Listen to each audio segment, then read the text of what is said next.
Santa Clarita's hometown station, KHTS, is the Hometown Morning Show with Tori and Kyle. Make sure you go to hometownstation.com for all the latest and greatest Santa Clarita has to offer. And speaking of the greatest Santa Clarita has to offer, a very special guest in studio. It's that time again. Dr. Jaimie Ronchetto joins us in studio. Dr. Jaimie, how are you?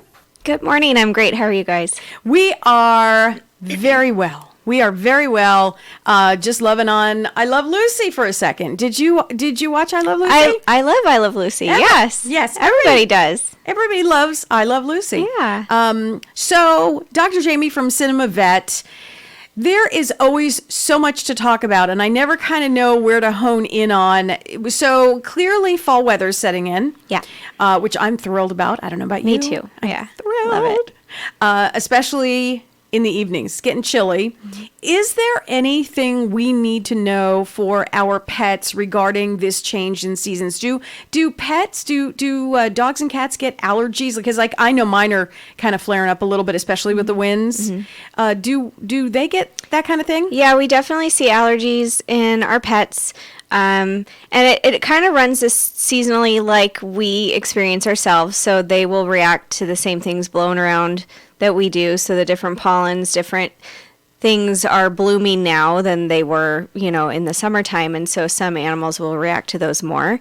And certainly the high winds will kick things up and cause more irritation. So we see runny eyes, we see sneezing, might see some itchiness. All are typically allergy related. Then it's just our job to figure out if they've scratched themselves enough to give themselves a little infection, like self-trauma and cause a bacterial infection, or if we can just treat the allergies themselves. Yeah, that happens sometimes with my dog. She scratches so much, like at her ears and stuff, that sometimes she'll scratch it open. Yeah, and it happens really quick, too. So, Is the skin there very thin or something? Yeah. Yep. And it definitely, it's like if we got a mosquito bite and we don't stop scratching, then we make it really sore and open and red. It's the same thing. Well, Dr. Jaimie, how can we not scratch? It itches. I know. It's so Come hard. on. It's so hard. Let's talk about, so skin problems are pretty common. Just like we tend to forget there are commonalities between humans and our pets. For sure. And do you believe in that theory that the owners look at some point like the pet? No, I mean, I see tons of owners and animals every day, and for the most part, I don't think that rings true. There's every once in a while, that it might. That they are. What are they attracted to? Likeness of? Maybe. I don't know.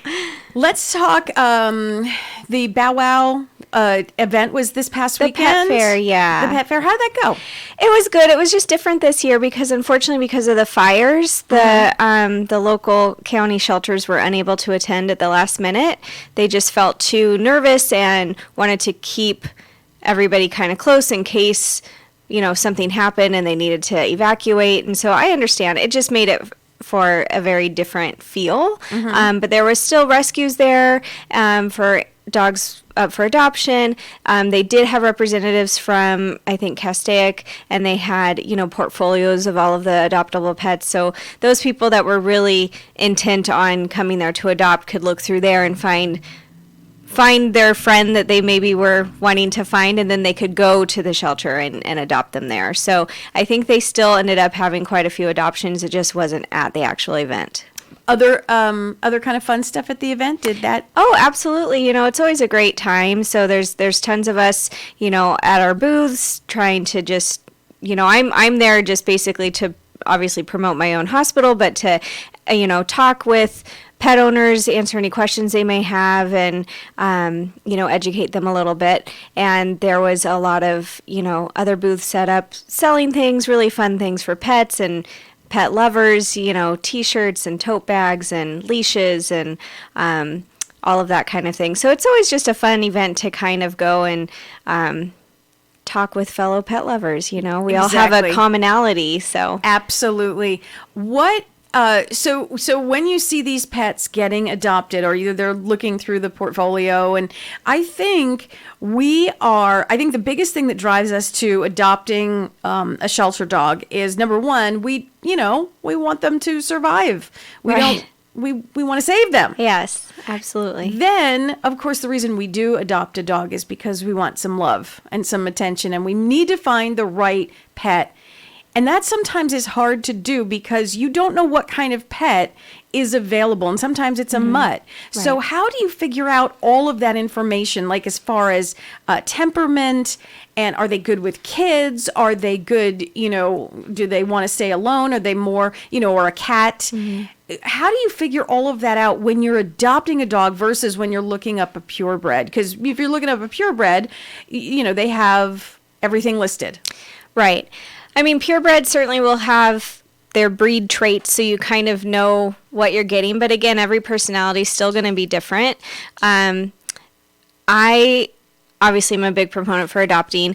I really like how, especially our local shelters here, really try to get to know the animals on an individual basis. So they work one-on-one with them. They try to figure out their temperament. They try to figure out if they will be good with other dogs, or is it just small dogs. Sometimes they can figure out if they're okay with cats. It just sort of depends. So they put them through those tests for us, so then they can give us a better personality sort of profile. I had no idea. Yeah. That's awesome. Yeah, the volunteers there are really great, and so they work one-on-one with all the animals, as much as they can to figure out their likes and their dislikes, so then they can get them to the right family. So here's where you come into play. Not only can you answer questions, but when you adopt a brand new dog, yes, and sometimes you're a first-time owner, and yes, you do have a lot of questions.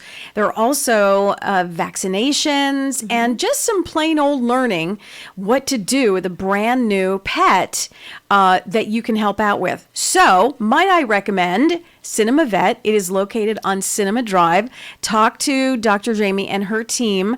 How big is your team now? It seems you've got a pretty nice size office. We have a great team. So there's me, and then there's Dr. Wheelbarger. That's there 3 days a week. And then we have a team of about 10.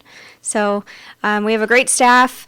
Everybody's obviously very dedicated to their job. We all love all animals and super friendly. We're here to help you. So yeah, come see us. Plain and simple. It is cinemavet.com. Cinema, because located on Cinema Drive. I don't think it gets easier than that. Right. And at cinemavet.com, you can even see a lovely picture of Dr. Jaimie, and not her dogs. I always thought those were your dogs. They were my dogs. They've just since kind of passed away, over time. They made it to ripe old ages, and I just still really love that photo. It is a beautiful picture. Thanks. So you can get to meet her. And a phone number in case someone's driving around and saying, yes, I did. I adopted last week and I need a vet. Yeah, it's 661-253-9300. Dr. Jaimie, always a pleasure. You know that. Love it. Thank you.